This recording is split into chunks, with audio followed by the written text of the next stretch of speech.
Why'd you choose the name Freckle? The story is my daughter, who at the time was 3 years old, was actually in the bathtub, and I was explaining the business a little bit to her, and then I had said to her, just to tease her, that day that I think she had 3 new freckles. And she kind of looked and she said, well, where are these freckles? And I pointed to them. I said, well, there's one here, there's one here, and there's one here. And it was at that time where the metaphor kind of was drawn in my head, where we live in this interconnected world where from refrigerators to cars to computers, everything is interconnected. I'm Michael Hainsworth, connecting the dots to uncover the secrets to success at the Toronto Stock Exchange.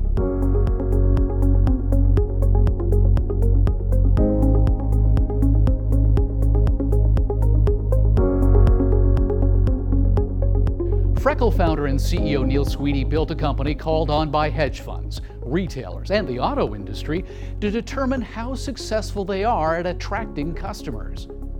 But that was just the beginning. The second product that we have that we launched last year is a product called Killee, K-I-L-L-I.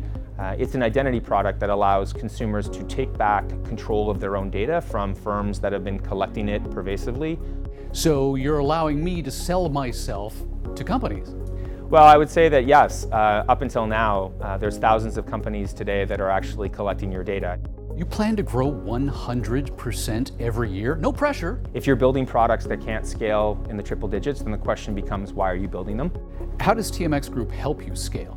Well, I think for one, it gives visibility. So on one side of the equation with Killee, we have a consumer-facing product, so it does help with the visibility of the product. And increases Freckle's credibility.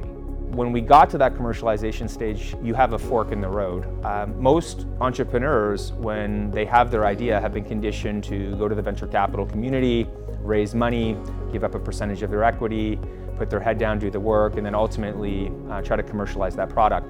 If you look at the data ecosystem globally today, the biggest data firms in the world are all publicly traded companies. So this ranges from LiveRamp to Oracle to Adobe. These are massive multi-billion-dollar companies. And I felt that with our products and our ambition to expand globally, that we wanted to be in the same arena as these individual companies. And Sweeney knows a public listing is a two-way street.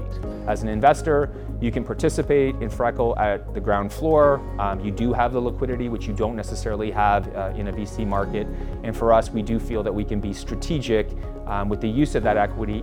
With that equity, should we find companies that are like-minded that we think could be part of expanding our growth plan at a faster rate.